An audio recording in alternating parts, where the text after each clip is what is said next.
presidente nos pide a nosotros que hagamos que no repitamos los errores que cometió su sector. Yo digo una cosa, no los vamos a repetir.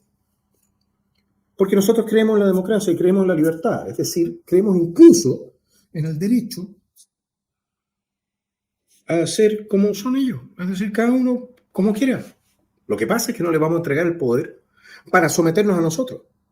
Se puede vivir como comunista en una sociedad liberal, libertaria, democrática, pero no se puede vivir como liberal, libertario y demócrata en una sociedad comunista. Y eso es algo que no les vamos a dar. No les vamos a dar el espacio para establecer en Chile, de la mano de una constitución o de espacios de maniobra dentro de la constitución, para establecer una sociedad que reprima al ciudadano y lo transforme en esclavo del Estado. No va a suceder. Y eso significa que no vamos a repetir el error del proceso anterior, que era el imponer al resto una forma de vida. El destruir a la patria desde adentro, el separar a los chilenos por raza, no lo vamos a hacer. Entonces, le dejo al presidente esa seguridad. No vamos a cometer los mismos errores. Le vamos a ofrecer a los chilenos una carta fundamental que sea una carta fundamental bajo la cual se pueda vivir libremente. Y donde probablemente, o quizás, en el mejor de los casos, tengamos entonces que llevar al presidente de la República, imagínense en diciembre, a firmar una constitución que sea más defensora de los derechos individuales, incluso que la actual, que sea más soberanista que la actual, que sea una constitución más democrática que la actual. Sería interesante que entonces Gabriel Boric tuviese que terminar firmando una constitución que ellos rechazaran para que yo ya he escuchado voces que prefieren entonces la constitución de Pinochet a la de Cast, ya la cuestión se pone ridícula. Quiero que ustedes me digan qué lectura hacen de las declaraciones de Daniel Jadwe, que dice: alcalde Jadwe espera que con el nuevo proceso constituyente no sea necesario un nuevo estallido social. ¿Qué falta de ti? Perdónenme. ¿Cómo lo Eso es interpretan ustedes? clarísimo por parte de la extrema izquierda. La extrema izquierda, si nosotros escuchamos ayer a Jorge Char cuando dijo que esta elección era intrascendente y cualquier cosa se puede hacer de esta elección, menos que intrascendente. Y yo creo que lo debe estar sintiendo Jorge Char y debe haber dormido bastante mal anoche. Y para el presidente no es intrascendente. No fue para nada intrascendente. Sí. Yo insisto que hemos estado demasiado preocupados de analizar lo que está pasando en la oposición y en republicanos, en los que ganaron la elección, particularmente republicanos, y no lo que va a pasar al interior de las dos almas del gobierno. Lo primero que tiene que hacer Boric es demostrar liderazgo, que no lo ha logrado durante el tiempo que lleva gobernando, y ordenar las dos almas, pero en serio. Es que esto lo debilitó más todavía. Pero, y ahí está el problema, pues, Priscila, ahí está el problema. O sea, porque si escuchamos a un Jadwe que plantea esto... ¿Esto es una amenaza? Para mí, punto de vista, es como decir, bueno, como acuérdense de que el estallido social está siempre latente y los movimientos sociales no son algo que se programan por parte de las fuerzas políticas, son elementos que estructurales. No, si se pueden estudiar. Los movimientos sociales se estudian y son generados a través de determinadas condiciones, determinados procesos. ¿No le parece irresponsable, por ejemplo, que Axel, en lo que dijo Jadwe recién? No, porque yo creo que, disculpa, ¿sí? Perdona, Ángela, No. perdona, yo creo que no es irresponsable porque responde a lo que la izquierda dura siente. La génesis. Es un sector de la izquierda. Char también dijo claramente que era intrascendente la votación de ayer. Entonces, y que esperaba que el proceso constituyente que estamos iniciando ahora, que vamos a iniciar ahora, sea un proceso habilitante. Espero más de los políticos. ¿Y qué significa eso, habilitante? Que se permita avanzar en los criterios que la convención anterior no logró que fueran aprobados. Axel, ¿qué lectura hace usted? O sea, yo creo que Jadwe no ha leído la historia de América Latina. Ningún estallido social ha llevado a una revolución. Los estallidos sociales van por un carril que no tiene que ver muchas veces con la política. Los estallidos sociales son estallidos de sociedad, como de agenda. De ahí la palabra social. estallido. Póngame la imagen que se robó los titulares el día sábado. Ahí va a salir Ahí que está. va dorado nuestro presidente de la República. Fíjese la ironía de la vida. presidente cuesta abajo, atrapado en un juego infantil. Eso ya empezaba a presagiar lo que podía pasar. Y un guionista se le ocurrió eso. Un presidente metido dentro de un tobogán el día de sábado es una vergüenza. Gabriel. Con la investidura presidencial. Yo Gabriel. no habría visto ni a Eduardo Frei Montalva, ni a Salvador Allende, ni a Ricardo Lagos, ni a Patricio Elwin Ni a metido Piñera. adentro. Oye, pero Piñera tuvo un montón de y Piñera Piñera. también. Y cuando Piñera lo hizo, Fidel, Pero tú Piñera, sabes, pero tú perdona. sabes, Oye, pero tú es sabes, de verdad, Fidel, por Fidel, favor, tú que sabes. solamente Dale, no muchacho, hablamos que de- terminar. Da uno, por Solo para favor. terminar, solo para terminar. Piñera fue el primero que empezó a destruir la investidura presidencial. Yo no lo he negado aquí, lo he dicho siempre y siempre lo critiqué. Ya. Pero así como se iba a sentar a la plaza a la Plaza Baquedano, Italia, a la Plaza a Italia. la Plaza Italia, este hace exactamente lo mismo, pero además no soluciona ningún problema. Además tenemos un gobierno que está sin capacidad de solucionar los problemas de la gente. Y ahí está la paliza, ahí está el desastre. Póngame la imagen, por favor, Euge. Tobogán de Boric. Municipio arreglará los daños tras el chascarro. Lo hemos estado pidiendo, lo hemos estado conversando en los programas, Pancho Rego. No hay responsabilidad política. ¿Qué le costaba al presidente decir cuánto vale el tobogán? Toma, aquí está la plata, lo respondo, lo pago al tiro. Se fue y lo dejó así, lo dejó roto. En primer lugar, nosotros no somos refundacionales. Ya. Nosotros no defendemos la AFP, defendemos los fondos de los cotizantes de la AFP. No nos gusta que terminen en los bolsillos de los políticos, por lo demás. ¿Ok? Entonces, pero a lo que yo voy, de los que tengan el control sobre los grupos económicos. A lo que yo voy es que nosotros probablemente sí tengamos algunas ideas de mejora. Por ejemplo, incluir el principio de supremacía constitucional en la Constitución para impedir que legislación internacional que no haya pasado por los congresos se transforme en legislación nacional. Y eso ha sucedido y eso se produce de la mano de lo que es la evolución del derecho internacional y de tratados que nosotros hemos firmado. Yo creo que el repensar nuestra relación con el tema del derecho internacional, haciéndolo pasar por el sedazo de la aprobación democrática en nuestro Congreso, es el mínimo que nosotros como país independiente nos debemos. Por otro lado, la generación o el sistema judicial. El sistema judicial evidentemente necesita una corrección para tener una efectiva autonomía que le permita controlar al resto de los poderes del Estado.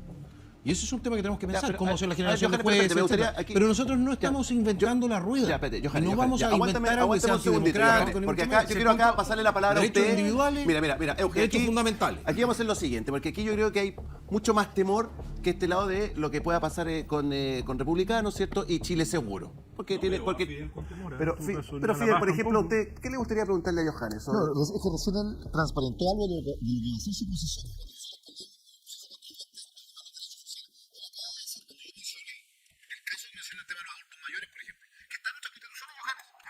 Se garantiza que, por ejemplo, para que una mujer no tenga que... Pero déjame terminar la idea.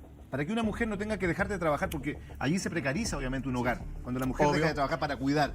¿Qué hacen otros países? Está garantizado en la Constitución. ¿Pero cuál? ¿En qué país? Austria, por ejemplo. No, en Austria Lo no está- garantiza. no, ¿Cómo? yo conozco la Austria Constitución lo austriaca, garantiza, yo he España estudiado- lo garantiza. No, Hay muchos países no que sé si garantizan España, precisamente el pero cuidado. Austria no lo El garantiza, cuidado, Alemania cuidado. no lo garantiza en la He Constitución. visitado, Johannes, Estoy pero diciendo que lo He visitado en lo Viena. garantiza a He nivel tenido la legal el oportunidad, Estado, pero no fui lo como garantiza presidente, Fidel. discúlpame, fui como presidente de la Cámara de Diputados a ver la calidad de vida que tiene un adulto mayor hasta el último día en esos países. Que Pero claro, yo viví tienen una 20 años condición. allá, no me Correcto. cuenta nada nuevo. Sí lo sé. Pero por eso digo, entonces lo que estoy planteando es que cuando nosotros planteemos Estudio estos temas derecho de derechos sociales, ¿tú qué vas a decir? O los republicanos, ¿qué van a decir ahí? Ah, pásenlo por ley, si eso puede ser ley. Pero estamos diciendo que pueden quedar garantizados, como la vivienda puede quedar garantizada en la nueva constitución. ¿A ti no te gusta que la vivienda sea un derecho constitucional? pero no como la puede. tiene Argentina, No como la tiene otros puede, países. no puede. Por supuesto. No puede. Pero ahí Por tenemos razón, diferencias pero le voy a rotundas. explicar- le voy a explicar No, por qué. pero otras disculpa, Pero Johannes. permítame Pero explicar. otras- Fidel, Tienen termino vivienda- contigo. termino la idea. Ahí, yo estoy en la Comisión de Vivienda, la ha presido hoy día. Hay un montón de constituciones que tienen el derecho a la vivienda. Garantizado constitucionalmente. Eso no significa 17 millones de viviendas. Significa garantizar el derecho para que el Estado tenga más herramientas. Por ejemplo, hoy día con el alza del suelo que hoy día no se puede comprar, Gonzalo, un terreno ya porque no alcanza para la vivienda social porque la plusvalía se fue a las nubes. Eso, cuando está garantizado es una constitución, el Estado tiene más herramientas que hoy día no las tiene. Hoy día un gobierno lo que hace es, a criterio propio, decir, ya, ¿sabes qué? A esta comuna le voy a dar, ¿no es cierto?, 1 hectárea o 10 hectáreas de terreno para... Entonces, cuando esos derechos están garantizados en la Constitución, un país le va mejor. ¿Y ustedes van a estar en contra de eso? Sí, y le voy a explicar por qué. A ver, en Argentina, permítanme, en Argentina existe entonces el derecho a la vivienda. ¿Saben que el 50% de los argentinos está viviendo bajo el nivel de pobreza en este momento?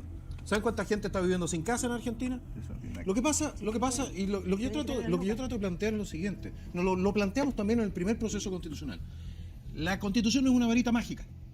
Y si yo establezco un derecho constitucional a la vivienda, al Ferrari, al Porsche, al avión privado, etcétera. Mira, pero es que la verdad no estoy caricaturizando porque una vivienda social hoy en día cuesta entre 30 y 40 millones de pesos dependiendo del suelo, del valor del suelo donde se construya. O sea, efectivamente no son montos menores. Y aquí estamos hablando de gestión. Y yo creo que esto de prometerle a la gente un derecho que por lo menos no es ni siquiera desde el punto de vista pragmático. Yo voy entonces al tribunal y digo, ¿dónde está mi casa? Yo tengo derecho a la vivienda. No, porque si eres propietario de otro, pero si no tengo, ¿dónde está mi casa? Démela. ¿Y qué va a decirme el Estado? Bueno, no hay. Entonces es un derecho no solamente declarativo, sino que es un derecho estafador.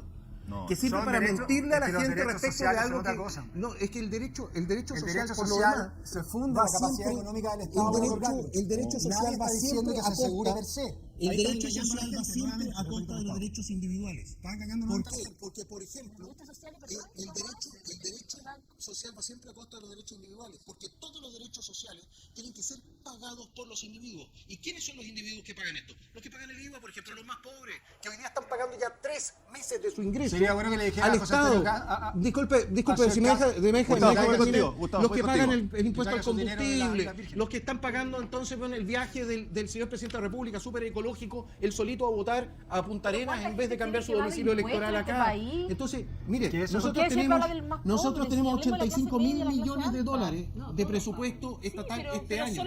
El año 89 se construían 200 y tantas mil viviendas en subsidio habitacional al año, y hoy en día se están construyendo poco más de 90.000. Y entonces, usted me dice, y en esa época teníamos menos de un quinto del presupuesto nacional. Es decir, ¿a dónde fue la plata? ¿A dónde fue la plata? Más de 5 veces el presupuesto nacional y estamos construyendo menos de la mitad de las viviendas que se construían en el año Se está construyendo 89. menos. Discúlpame. Y una palabra bien clave, la subsidiariedad. Ya. En esto también se está definiendo el rol del Estado. Si va a ser un Estado subsidiario y de derecho, porque tenemos las dos definiciones y hay 12 bases que ya definieron y marcaron la cancha. Y se define un rol más social que subsidiario. Por lo tanto, ustedes esa línea, ¿cómo la van a abordar? Porque a ustedes no les gusta el Estado social. Bueno, efectivamente, la base número 5, que es a la que tú te refieres, Matilde, dice al principio que el Estado de Chile es social y democrático. Así es. ¿No? Un Estado social y democrático de derecho, dice. Y efectivamente esa es una definición que a los republicanos nos incomoda por lo que implica, ¿no? Sobre todo visto desde la izquierda, y precisamente por eso está allí. Es una de las banderas que la izquierda logró colocar en las negociaciones que culminaron el 12 de diciembre. Ahora, la misma base número 5, hacia el final, reconoce explícitamente que la Constitución debe garantizar a los particulares la participación junto con el Estado en la provisión de los derechos sociales. Que es una forma de hablar de subsidiariedad. No está escrito, como no está escrito en el texto de la Constitución actual, hay que recordarlo. La palabra subsidiariedad no está presente en el texto. Y en esa revisemos bien la base número 5. Aquí está. Chile es un Estado social y democrático de derecho cuya finalidad es promover el bien común, que reconoce derechos y libertades fundamentales y que promueve el desarrollo progresivo de los derechos sociales. Hay un desarrollo progresivo de los derechos sociales, o sea, van de menos a más. De derecho progresivo de los derechos sociales con sujeción al principio de responsabilidad fiscal y a través de instituciones estatales y privadas. Esa es. No hay no hay un monopolio estatal. No se reserva el monopolio estatal en la provisión de ninguna de las garantías sociales, ¿no? El Estado no puede dar solo el Estado no puede ser el único que da educación, el Estado no puede ser el único que da salud, el Estado no puede ser el único que garantiza la seguridad. Eso es lo que se está diciendo, que es otra forma, insisto, de nombrar la subsidiariedad, ¿no? Por lo tanto, en el punto número 5 están conviviendo estos dos principios que de hecho no son contradictorios, ¿no? Claro, pero hay formas de poder garantizar que eso sea el preponderante, si es el Estado el que va a proveer o es el privado. Esa es la discusión política. Esa es la discusión política que se viene. Y que tú dices que esto no está en la base. El cómo no. Lo que está en la base es el reconocimiento del Estado Social y Democrático de Derecho, que en ninguna parte dice qué significa, ¿no? Las bases no explicitan cuál es el contenido de esa definición. Y por otra parte, en la misma base, como leíamos, ¿no? Los privados y el Estado participan en la provisión de estas garantías. Por lo tanto, la gran pregunta política es cómo se va a articular esta participación o coparticipación entre los particulares y el Estado. Y ahí obviamente la visión de la izquierda es distinta a la visión de la derecha y en particular la de los republicanos aspira a ampliar al máximo la libertad de los particulares y a reducir al mínimo el rol del Estado. Ya, pero yo te pregunto, ¿cuál es la libertad que tiene una persona que no tiene dinero de poder elegir el colegio, la salud? No, por supuesto, hoy día es una realidad, es una libertad teórica.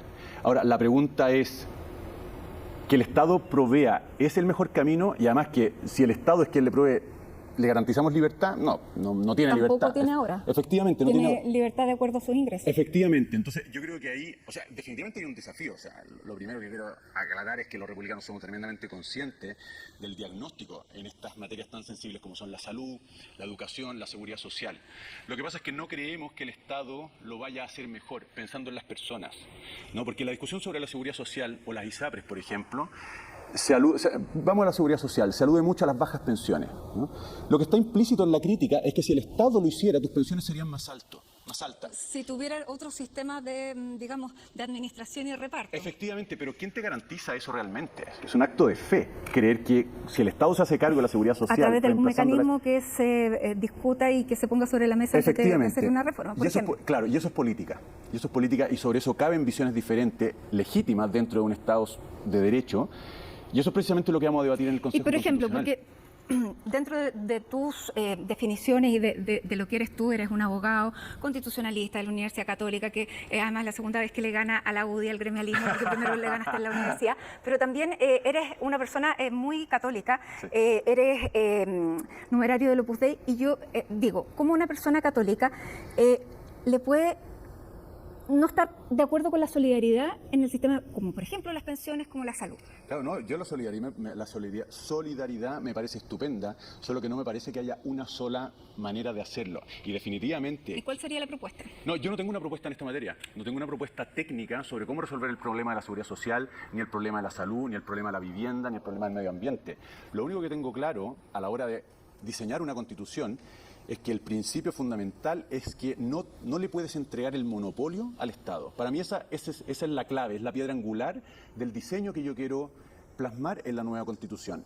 Ahora, si eso se traduce en un sistema de ISAPRE, en un sistema de AFP, si hay espacio para una AFP estatal o no, son materias que realmente creo que tienen que decidir los técnicos. ¿A ti no te molestaría una AFP estatal? No, en principio no. En principio no. Siempre obviamente que compitan en igualdad de condiciones con las demás AFP, que hoy día es la condición que la Constitución pone para la creación de empresas estatales. Ahora, ustedes van a empezar a trabajar el 7, pero tienen varios desafíos y no solamente es el desafío constitucional, porque este proceso tiene una proyección para el caso de ustedes presidencial, sí, de que ustedes demuestren en muchos temas tener propuestas que son razonables. De eso efectivamente va a depender si se les ve en ustedes una capacidad de dar gobierno, de gobernanza, de apertura y de llevar al líder que es José Antonio Kast a la presidencia. ¿Cuál es la noción de responsabilidad que tienen en ese aspecto? Muy alta, muy alta. Somos conscientes exactamente de lo que tú has dicho ahora, que del desempeño que los republicanos tengamos ahora en el Consejo, con la misma conciencia que hemos tenido el desempeño que los republicanos tienen en el Congreso, que tenemos una bancada y de diputados republicanos también. Nosotros somos conscientes de que cada uno de nuestros actos habla por nuestras ideas. Ya, pero por ejemplo, en el Congreso, ¿te gusta cómo se han comportado la bancada republicana? Porque no han concurrido solamente en el tema de la seguridad a una comisión, pero en el resto se han opuesto sistemáticamente a todas las reformas que incluso han concurrido con el voto de Chile Vamos. Sí, a mí me gusta, o sea, creo que han sido fieles a las definiciones del partido. Evidentemente que en el Congreso lo normal es que haya mayorías y minorías. Y el republicano ha estado en la minoría en la ley Naín Retamal y estuvo en la minoría en la jornada de 40 horas. Y en ambos casos porque pensaron que las leyes eran malas, ¿no? Podemos discutir si eran malas o no, pero es una discusión que vamos a replicar. Sí, lo pero que también es ocurre una en el Congreso. Definición de no concurrir con acuerdos con la izquierda. Sí, efectivamente, pero la definición no es no concurrir a acuerdos con la izquierda. La definición es que el acuerdo solo en la medida que le convenga a Chile. Y aquí hay una distinción que yo hago que me parece súper importante, que es la diferencia entre dialogar y llegar a acuerdo. Lo primero es una condición sine qua non. Nosotros tenemos que conversar, tenemos que ser capaces de intercambiar las ideas como lo estamos haciendo nosotros ahora y con la gente que nos sigue en su casa. Pero podemos, a través del diálogo, llegar a la conclusión de que estamos en desacuerdo y de que no vamos a superar ese desacuerdo en el plazo que nos han puesto, ¿no? Y entonces ahí viene la regla democrática que te dice, mira, para resolver este problema, un desacuerdo que no se puede subsanar, votemos. Y el que tiene más votos toma la decisión. Ya, pero también en una negociación implica que alguien cede. cada uno cede algo. ¿Ustedes están dispuestos a ceder? Obviamente, en todas aquellas materias que tengan un rango o un margen de opinión, ¿no? Que son muchísimas. En la discusión constitucional te ponía el ejemplo reciente de la duración del periodo presidencial. ¿Cuánto debe ser? La cuestión está completamente abierta, ¿no es cierto? 4, 5, 6 años, y insisto, ahí incluso la disidencia debería darse normalmente dentro de la bancada republicana. Y eventualmente pueden darse también cruces en el sentido de alianzas también imprevistas, ¿no? Precisamente porque se trata de materia súper opinable. Ahora, los derechos reproductivos de las mujeres, ¿deben quedar establecidos en la Constitución? Yo creo que no, y me voy a quedar solo con la razón técnica, que es que tenemos 5 meses. Y el tema que tú has propuesto, como otros muchos, son temas tremendamente divisivos, controversiales. Los 5 meses se harían poco solo para resolver esa diferencia. Y nosotros tenemos que entregarle una constitución a los chilenos para que decidan el 17 de diciembre. Por lo tanto, lo más responsable por parte de las mayorías, que vamos a ser nosotros, y las minorías, es centrarse en aquello en lo que es esencial a una constitución. Los derechos reproductivos no son esenciales a una constitución. Y presentarle algo a Chile que pueda finalmente superar este impasse constitucional, idealmente, ¿no? Pero definitivamente los 5 meses van a forzar, como ha ocurrido en el comité de expertos, todavía les queda poco menos de un mes ya, y están contra el tiempo, y probablemente terminen acordando un texto que no se aleje demasiado, como no se ha alejado hasta ahora, del texto que tenemos, de la Constitución vigente, ¿no? Las bases, de hecho, que son el punto de partida de esta discusión, tienen un texto que, si tú lo comparas con el texto de la Constitución vigente, es muy parecido. Por eso yo te decía, esta Constitución puede que no llegue a ninguna parte, y ustedes igual van a quedar con la Constitución que no querían cambiar. Por eso el jaque mate es total. Efectivamente, yo creo que aquí la posición más incómoda la va a enfrentar el gobierno. Porque ¿qué es lo que va a pasar? ¿Y Chile Vamos, que sí quería una nueva Constitución? Chile Vamos, no sé qué piensa sobre esto, efectivamente. Me imagino que habrá opiniones diferentes, porque me consta que hay personas en Chile Vamos que sí creen que es necesaria una nueva Constitución. Y hay quienes piensan que este proceso este proceso cumple su cometido legitimando democráticamente el resultado, que de hecho es una de las objeciones siempre invocadas por la izquierda para pedir el cambio constitucional.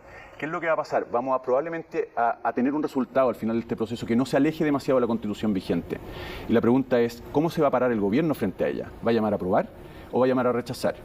Porque el apruebo significa firmar una Constitución, pero firmar una Constitución desde la óptica de ellos, de derecha, ¿no? Como la conciben hoy día. Si llaman a rechazar, ¿cuál va a ser el resultado? Nos vamos a quedar con la Constitución que querían cambiar. Por tanto, es una situación bastante paradójica. Paradoja de cualquier manera. Efectivamente, pero creo que quien va a enfrentar el escenario más complicado es la izquierda. ¿Y va a ser una Constitución de derecha? Yo creo que no.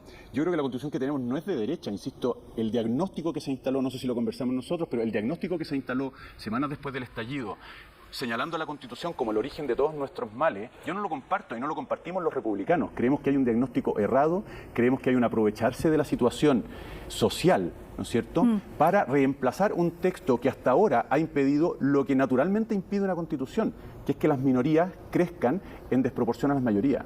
Las constituciones, y esto es importante recordarlo, son esencialmente incómodas para las mayorías, porque le ponen límites para no arrasar con las minorías, y para las minorías, que les obligan a respetar las decisiones tomadas por la mayoría. Por tanto, las constituciones son incómodas. Y lo que yo he visto en todo este proceso, y a Atria, el pensamiento de Atria lo conozco relativamente bien, es una incomodidad con lo que no pueden hacer por los vetos constitucionales, por lo que llaman los cerrojos constitucionales. Pero lo vimos cuando ellos hicieron su constitución. Los cerrojos constitucionales de esa constitución eran iguales o peores a la constitución vigente. Luis, tú al inicio y antes de entrar a cámara decía, claro, ¿cuáles son las claves que nos llevaron a los republicanos a tener esta votación? Sí. Es cierto también, bueno, ustedes han sido siempre consistentes, han tenido un discurso, probablemente eso la gente lo valora. Sí. Pero ustedes no se plantearon en esta campaña como una campaña para escribir una constitución, sino que más bien todo lo contrario, rechazando escribir y con un discurso centrado en la seguridad y en la reglamentación de los migrantes, diciendo que se va a expulsar a todos los migrantes que entren ilegalmente, que yo no sé cómo se puede hacer una cosa así. Sí, yo tampoco. Me parece deseable, pero no sé cómo se hace. ¿Y cómo entonces apoya al candidato Kast que dice, vamos a sacar a los inmigrantes ilegales? O sea, yo lo apoyo porque creo que es lo que hay que hacer. Pero es impracticable. No, yo creo que no es impracticable, toma tiempo y es doloroso, sobre todo es doloroso. Ya, pero dicho eso, la campaña de ustedes se basó en la seguridad y la migración. Sí. cosa que no tiene nada que ver con la Constitución. Efectivamente, cosa que prueba lo que yo estaba diciendo, que los intereses de las personas están muy lejos de lo que una Constitución puede ofrecer. Ya, pero mi pregunta es otra. ¿Cuál? Ustedes ganan con este discurso que es efectivamente lo que la gente hoy requiere. Sí. Pero ahora van a tener que empezar a hablar de otros temas. ¿Cuánto tiempo resiste mantener ese discurso? ¿Cuál? El de la seguridad y el de la migración. Bueno, todo el tiempo que la crisis esté viva, en el fondo. Pero ahora los van a ver hablando de otros temas que tal vez no son tan populares. Efectivamente, o sea, yo creo que eso va a pasar, pero creo que la gente no nos va a castigar por eso. Es un proceso que dura 5 meses y nosotros hemos sido súper consistentes en decir, señores, la nueva Constitución no va a solucionar los problemas de inmigración que golpean su puerta día a día, no va a solucionar los problemas de seguridad que golpean su puerta cada día. Y respecto a la votación que obtuvimos los republicanos, a mí me gustaría, estamos bastante cerca de los resultados todavía como para hacer un análisis decente y yo no me supongo un experto ni nada, pero hay 4 razones que yo veo que explican el alto resultado. El primero es el que tú señalabas, ¿no? Básicamente el discurso coherente republicano, el ejemplo de José Antonio Kast, el premio a una campaña bien hecha, en fin, ¿no? La marca republicana. Hay ahí de todas maneras un reconocimiento. Segundo, las crisis migratorias y de seguridad, ¿no? Que están golpeando la puerta de cada día. Las personas espontáneamente identifican en republicanos el partido que ofrece las soluciones más, por lo menos desde mi perspectiva, claramente pero no es de la no. Tú me dices el que ofrece más posibilidades, pero tú mismo me acabas de decir, no sé cómo se hace. Efectivamente, pero tenemos que ser gobierno para poder empezar a implementar esas medidas. De hecho, yo participé, ¿no?, en una carta que le fue a dejar José Antonio Kast a La Moneda, al presidente Boric, con una serie de medidas a implementar. Pero me gustaría terminar con las 2 razones que yo veo que terminan de explicar la alta votación. La tercera es la indiferencia, la relativa indiferencia respecto del proceso constitucional, que es lo que de alguna manera vendría a explicar la paradoja de que el partido más reacio a iniciar cualquier proceso constitucional haya obtenido el mayor número de consejeros para cambiar una constitución, ¿no? Yo creo que ahí hay una sintonía, es decir, las personas después del proceso que culminó el 4 de septiembre se dieron cuenta de que una nueva constitución no era la solución a los problemas que en verdad le importaban. Y obviamente la última razón es un voto de castigo al gobierno del presidente Boric. El presidente Boric hace una invitación a ustedes a que no cometan los mismos errores que cometió su coalición y otros más en el proceso constituyente anterior. ¿Cómo reciben esa invitación? Con la mejor de las disposiciones, me parece una invitación llena de sabiduría, también de humildad, porque hay un reconocimiento al propio error en el caso del presidente Boric, y compartido, es decir, yo nunca he pensado que sea un escenario deseable aquel donde la derecha, entre comillas, tenga mayorías para llevarse la pelota para la casa. De hecho, creo que una de las grandes razones que explica el relativo fracaso de la constituyente del 4 de septiembre es que la izquierda pudo hacer una constitución sin contrapesos, sin necesidad, literalmente necesidad de negociar con la derecha. Y eso explica en buena medida el fracaso. Pero exactamente, no se llegó a nada. A nada. Finalmente, Luis, esto debe ser particularmente doloroso, pero hoy día tu hermano en Instagram pone, profesor Silva pone tu cara y dice peligro nacional. Dice evidentemente, te cita a ti, dice evidentemente que no puedo separar mi posición en las cuestiones culturales, valóricas o sociales de mi dimensión religiosa, te lo cita, te pone tu cara y dice peligro nacional. ¿Cómo recibes esa? Bueno, es simplemente fruto de las diferencias que tenemos en materia política. Ya, no fue una broma. No, en el caso de Sebastián no. No, él lo dice muy en serio. No me sorprende porque ya me lo ha dicho antes en distintos tonos. Y creo que es un muy buen ejemplo de cómo el pluralismo se ha vivido en mi familia de una manera muy Valentina Silva íntima. Lo replicó, que es tu claro, hermana esa es mi hermana, sí. ¿Y por qué tan mala relación en la familia? No sé, habría que preguntarle a ellos, porque definitivamente no existe, desde mi parte, el ánimo de referirme a ninguno de mis hermanos como un peligro nacional.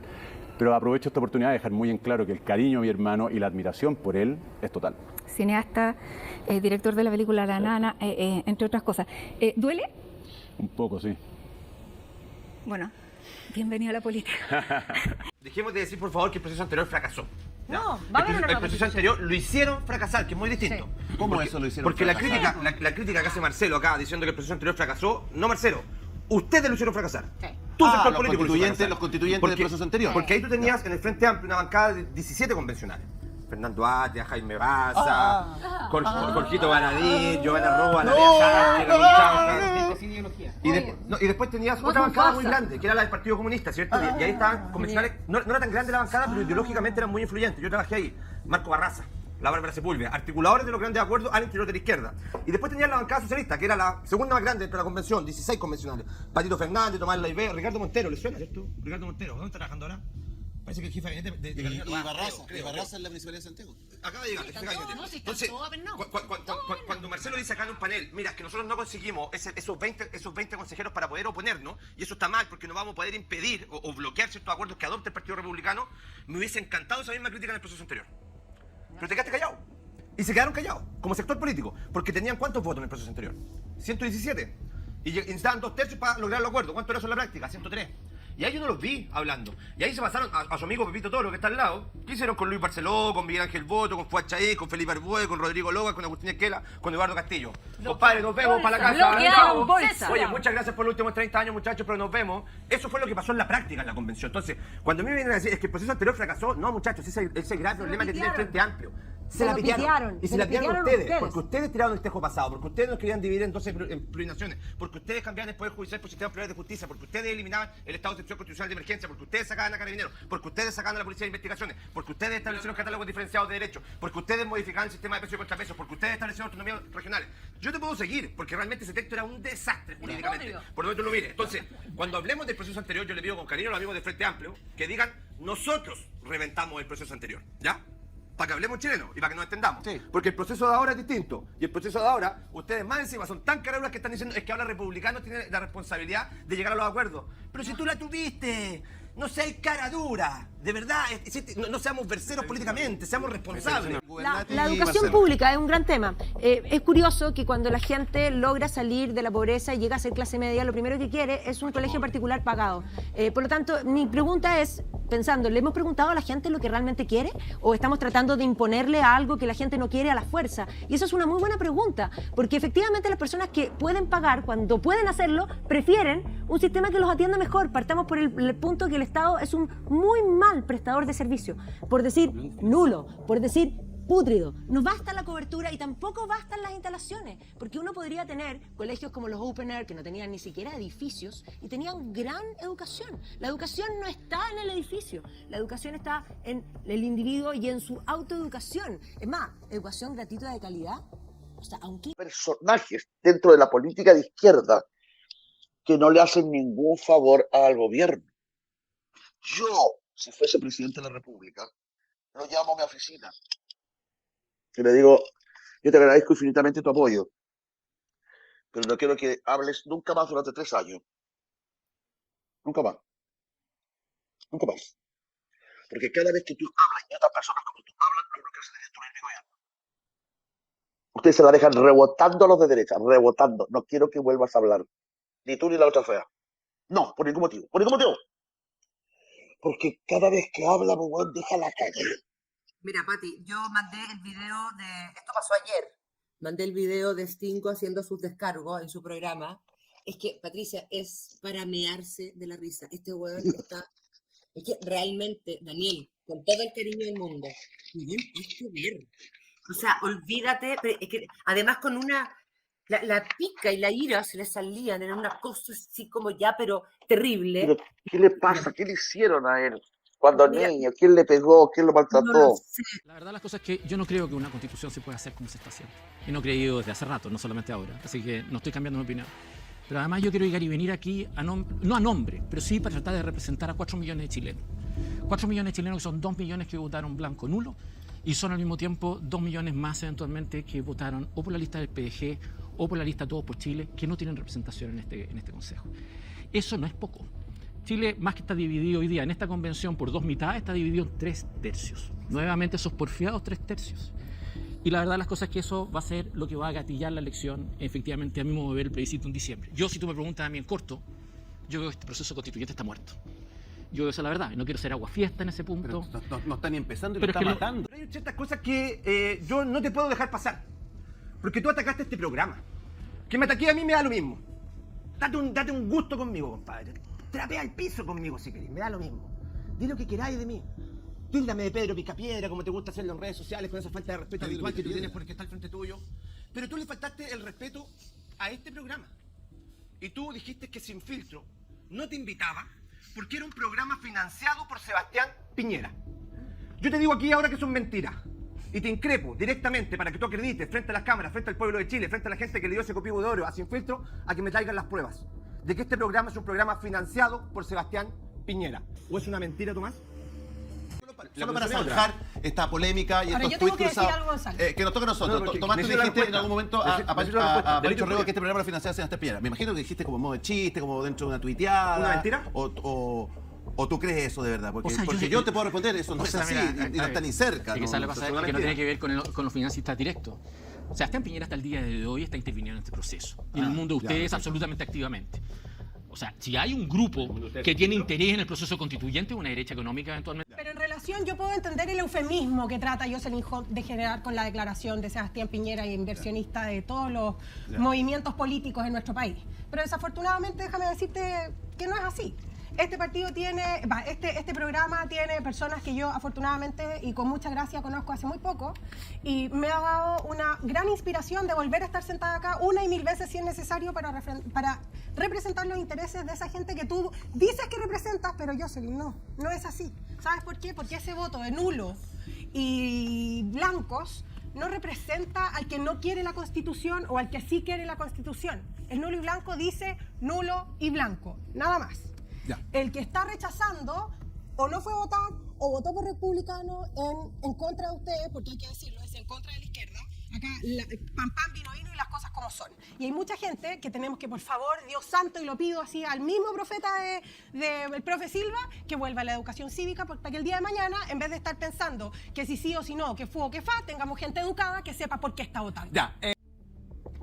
Si la derecha hoy día vota en contra en bloque, como vimos, asistimos al funeral de Chile Vamos, que ha estado subsumido en la lógica de la extrema derecha, como ocurriera con la derecha alemana ante los resultados electorales del partido nazi. Yo voy a votar a favor, Presidenta, en el nombre de la clase trabajadora. He dicho, Presidenta. Muchas gracias, diputados.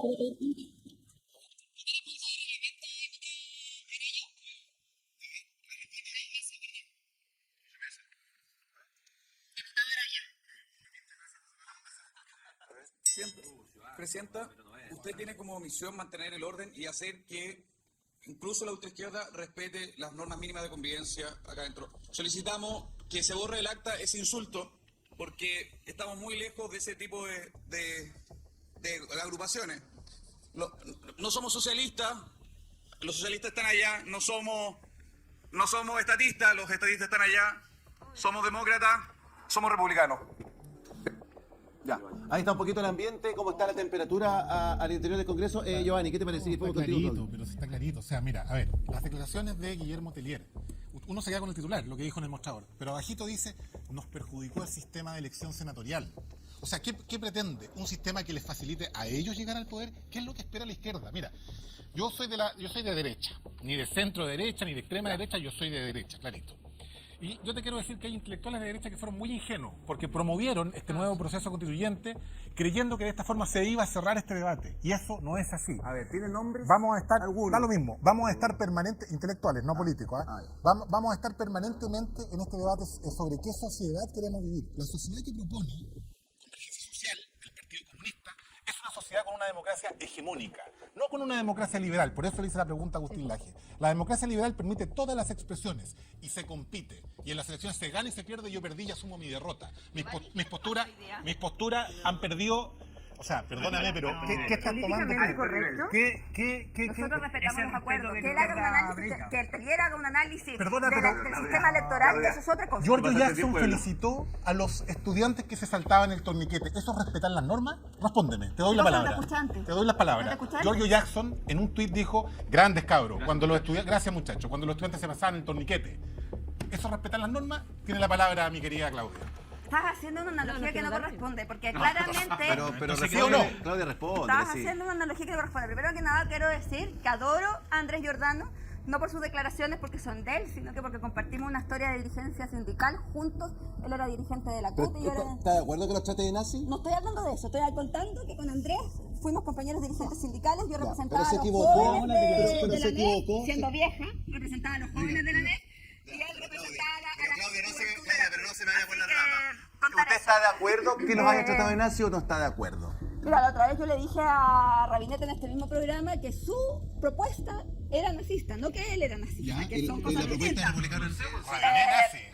Quiero volver a lo que dije antes. Quiero volver a lo que Pero no me dije responde antes. nada. No, Claramente ya, respóndeme. ¿Está de acuerdo o no está de acuerdo con las Lo que declaraciones? dije antes, aquí hay un partido político fascista, al menos. Fascista, espérate. ¿Tú sabes lo que es el fascismo? ¿Qué? Dame las creencias. Defíneme el fascismo. Es que tal espérate, cual, acaba de como decir dijo fascismo. Laje, ¿Qué dice decía la Mussolini? extrema derecha en Chile existe, nazifascista, algo así. Bueno, acá es, aquí hay un sistema, aquí tuvimos una dictadura y quienes aprueban hasta el día de hoy esa dictadura y el modelo que nos dejó atentan contra los derechos humanos. ¿Qué modelo propones tú? Tal ¿Cuál es el modelo cual, que propones? Dame un ejemplo. Tal cual, ya como en Alemania mataron a cientos de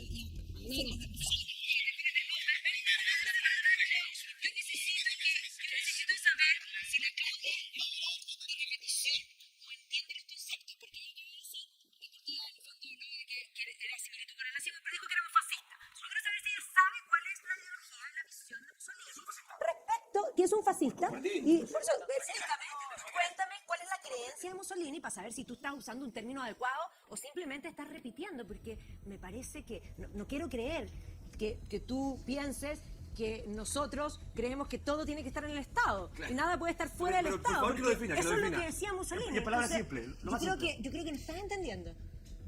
Defíneme, ¿qué es el fascismo? ¿Cuál es su visión? ¿Cuáles son sus ideas? Aparte de Benito Mussolini Estado hablando de en el... persona. Respecto a la persona, Estado de persona. respecto al No, Estado, al individuo, a la libertad. Estado personal. Mira, yo no voy a caer en discusión. No. Es que no puedes usar un término si no sabes lo que significa. Sí, amiga, porque estáis faltando el respeto sin saber lo que estáis diciendo. Oye, yo quiero aclarar, no tiene nada que ver. Si tiene todo que ver. La política pendular, la del bamboleo, está plenamente vigente. La derecha fue arrollada en la elección de constituyentes y esa minoría que no alcanzó el 20% ahora tiene 2/3. Voy a repetirlo, en la elección de los convencionales constituyentes, la otra convención, la derecha sacó menos del 20% y ahora de ese 20% pasó a los 2/3. ¿Es que este es acaso un cambio ideológico? Obviamente que no. La gente no cambia su ideología en poco tiempo. O sea, no cambia su percepción que tiene de los asuntos públicos, de la relación entre las personas con el Estado, de las garantías que esas personas deben ser resguardadas o la forma en que se debe distribuir el poder. No. Lo que ha ocurrido aquí son varias cosas. Primero, que las personas están votando por emociones. Y las emociones son a veces pasajeras, transitorias, dependen de un gesto, una palabra. También que la ideología, o no existen muchos, o si existe es simplemente superficial, volátil, una especie de barniz removible con un discurso que opera como un eficaz diluyente, o que simplemente ganó lo que se llamaba el cosismo, ese interés por lo de ahora, lo inmediato, lo fácilmente perceptible por alguno de los sentidos primarios. O que no se puede comparar esa elección con voto voluntario de la elección anterior, o sea, la de los convencionales constituyentes, con la votación del plebiscito de salida y de la elección de consejeros constitucionales de hace algunos días con voto obligatorio. Si es que gusta o no gusta dependerá justamente de la capacidad. Sí, pero de diálogo y de transversalidad. Pero Diego, ahora, la izquierda se quedó sin margen. Pero tienen que tienen que hacer un ejercicio de honestidad porque uno no madura. Y ahí vuelvo al tema de Evelyn Matei, que le dijo al presidente que madurara. Yo también les digo que maduren. ¿Se dan cuenta que ustedes se pusieron en una posición en la cual ustedes mismos se metieron en un autogol? O sea, hoy día la izquierda tiene que decidir entre la constitución de los republicanos o la constitución de Pinochet. Tú estás adelantando un Caso Sierra Bella, nos vamos al municipio de Santiago. Municipio de Santiago presenta querella contra tasadores por estafa y falsificación de instrumento privado. Los mismos que defendían, los 3 tasadores, Cataldo que lo defendía, Vinter lo defendía. ¿Puedo salirme de madre? Por favor. Dele, sálgase. Es muy raja esta mina, weón. Tú me dijiste que podía. Yo quería decir lo mismo, pero lo dijiste tú. Ya, dele 30 segundos a Anaí. No, es que hay que ser raja, patúa. Tiene la cagá, perdón, en el centro de Santiago. Weón, ella llevaba adelante las negociaciones, pero ¿cómo está? ¿Ya al nivel? ¿Qué querés que te diga? ¿Ah? Con eso me basta.